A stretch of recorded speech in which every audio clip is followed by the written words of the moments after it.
Hey y'all, Grandma's here. And Grandma is stressed. Let's talk about the world. Let's talk about Grandma keeps hearing about members of Congress who oopsie doodle on doing the rapey stuff with the women and they have to quit their jobs instead of doing the job of taking care of the country. Grandma doesn't like that. Grandma wants women to be treated with respect.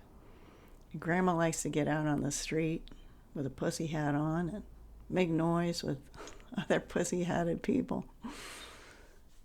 Yeah, I like to do that. And I keep hearing about wars, and I see pictures of babies dying when I turn on the news. And the people who are telling me the news look like a bunch of disinterested, lying jackasses to Grandma. And Grandma's getting in a twizzle because it doesn't seem like anybody's telling the truth. And I guess I just keep feeling like getting out in the street and running around. But there's also family stuff going on. In Grandma's family, you can see how old Grandma is. Well, take on that Grandma had 4 living parents until recently. And there's a reason why God put you on this earth with 2. Because having 4 parents when you get to Grandma's age who are in their 90s, that's a lot. That's a whole lot. And we had to go and say goodbye to one of them 3 weeks ago. And now there's a text flurry about putting a second into hospice. That's in the past 3 weeks. So I'm feeling the stress. Feeling the stress of the world. And I'm feeling the stress with the family. Really feeling it. So I want to talk to you right now from the middle of suffering. Right smack dab in the middle of suffering. Because I noticed myself start to do something that started to help.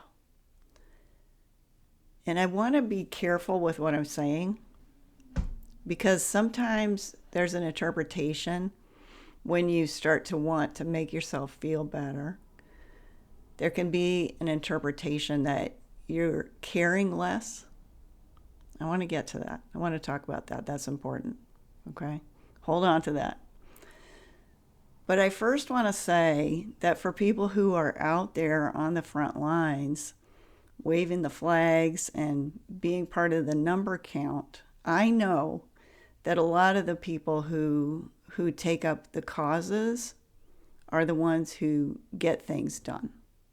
There are people who are meaningfully called to action. And there are people who see things in the world clearly. And some of those people are going to be effective.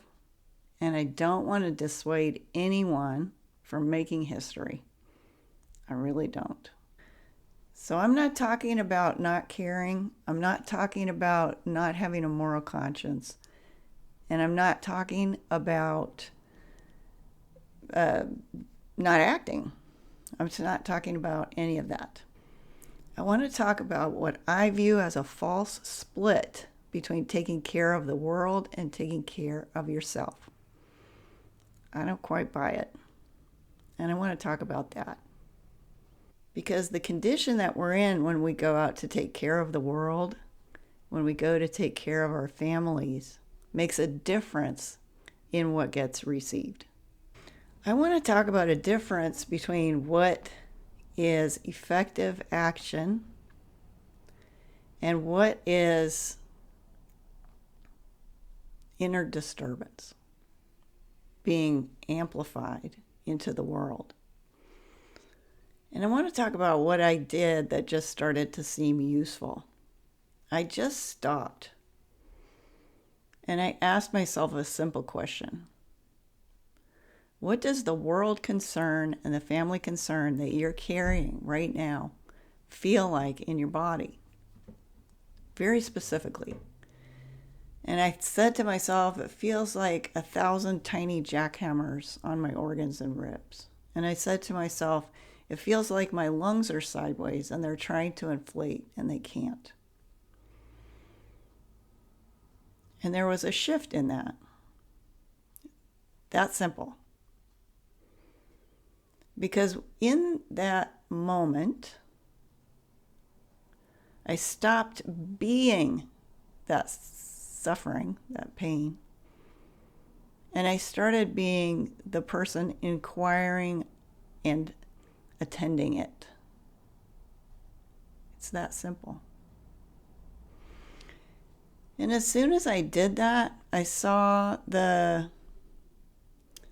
worry about that fire up. It started to say, if you don't hold on to this, your piece of it will get lost. For example, medicine won't be administered, or appointments won't be kept, or someone will think there's a level of competence in the so-called caregivers that I know, just between you and me, it's not there. And I start to tell myself, if I don't hold on with all of my might to that, it'll get lost and nobody will pick it up, and I will have to carry the knowledge of that to my grave, that I messed up. That's what it starts saying. It starts saying, if you let go, that's it. You're cooked. And I just got back from the doctor where I've had a little conversation about medical level clenching in my shoulders.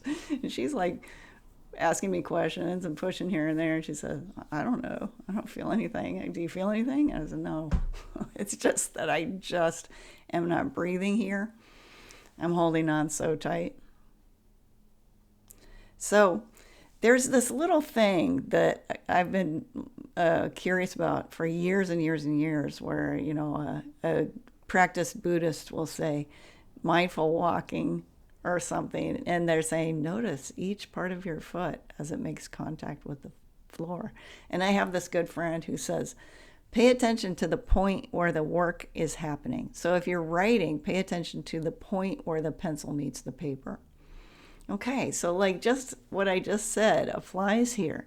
If I'm only paying attention to my heel touching the ground, will my toes go down? It's this funny idea that I have that if I attend to the moment, everything else will fall apart. If I attend to where the pencil is touching the page, I really believe the sentence will be lost. So those are two physical examples that I can give you of what I'm trying to talk about here with the bigger picture, that my whole body is saying, if you pause in this cycle of this tension and jackhammering in your body that's causing you to talk a lot and yell some and make angry faces, that then everything will be a mess and I'll be accountable. But I've done experiments with the pencil, and I want you to know that when I give my full attention to the place where the pencil is meeting the paper, a certain joy arises spontaneously. And that's the joy of being in the present moment. And I want to talk about control.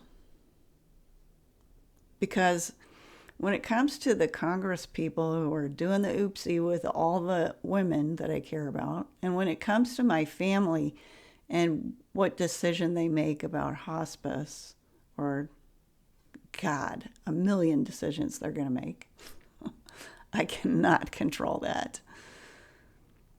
I can control myself. I can't control congressmen and their private parts at all. I cannot control that at all. And I really can barely influence my family. So the control is all right here. It's in this body. And I hate that. I hate that as much as everybody does. I hate that all I control is here and that I can barely influence the area immediately around me. That's my husband, my cat, my grocery clerk. So let me get back to the effect that I have. And let me talk about the grocery clerk. Because, when you're dealing with hospice, you might think, oh, that person doesn't matter. But if I'm going about the world with I have to make a hospice decision face on, it looks like, and that's not helping my husband at all, who really wants me to be aware that they aren't called nurses, they're called health aides, poor guy, because they keep talking about it and getting it wrong. But the grocery clerk, I don't know how many parents they have. I don't know what they're going through. And if I can get right with myself, the place where I really have influence, which is the people I actually encounter, I think they're going to benefit. I really do. And when I really sit with it and say it out loud, I think it matters. So I want to look at my gripping. I want to have compassion for myself on the fear that the sentence won't get written. And I want to take a moment for myself to relax. And just that shift that I told you about, just that shift of saying compassionately, how is this sitting in my body with no judgment, just doing it, helps. And if I allow myself to remember, I'm going to tell you a positive moment like I did in the last video. And look, I'm already smiling. That's real. I have these 2 dogs in my neighborhood. They are Great Pyrenees. 2 big, white, beautiful, fluffy dogs. And they're nice dogs. They are so affectionate. And one of them I've known quite a long time. Her name is Pippa. We're friends. So when I go by her backyard, I get to scratch her big, soft, white head, and she nuzzles up close to me. She's a wonderful dog, and her brother Odie has gotten used to me. He's newer in the yard. So I was at the yard, and I scratched Pippa, and then went on and said hello to Odie. And this is the positive moment. Pippa came and pushed past Odie, pushed Odie out of the way so she could have more snuggles and scratches. It's such a simple thing. And I'm honestly not feeling it as much right now as when I'm quiet with it. But when I sit and visualize her big doggy head and her desire to be close to me,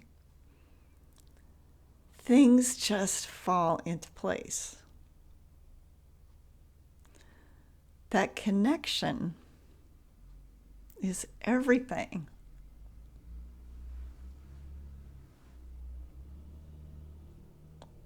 It's real.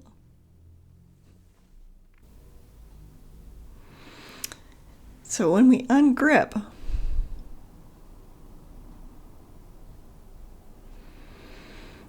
it frees us up to feel. And feeling matters. Feeling really matters. So try to let go from time to time of all the good deeds you're doing and all the good things you're doing and all the good care that you're doing. Try to take a moment to be with yourself. And if you want to play with it a little bit, you can ask yourself some questions if you're not in a state like Grandma is. Well, Grandma's in a straight up state right now. That's why I wanted to actually be with you. So I think that's a good thing. So if you want to play with it, and you can, I came up with some questions, self-reflective questions. You can ask yourself, what do you think is wrong with the world? And I could say, the world's not nice to women. And then I can ask myself,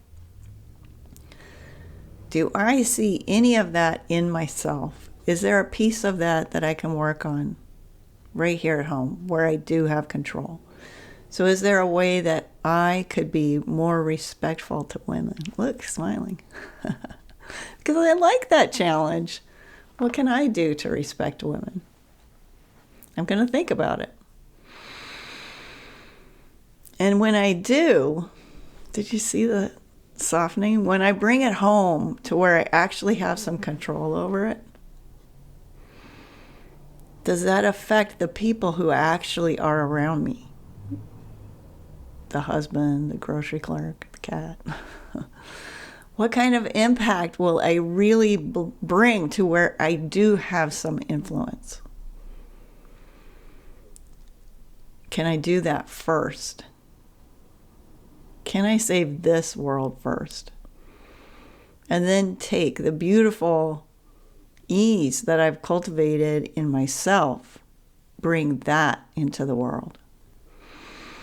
I always go back to those peace monks ever since they walked from Texas to Washington, D.C. And when they got to Washington, D.C., they invited the whole world to sit with them in meditation. And the meditation they taught, it's a metta meditation. That means loving kindness. And then this is what they taught for the first set. May I be free from resentment and conflict. May I be free from physical suffering. May I be free from mental suffering. May I be free from danger. And may my body and my mind be at peace. And they taught us to do that practice until we were flush, until we had something to offer, until we had something to give. And then change all those I's into all beings.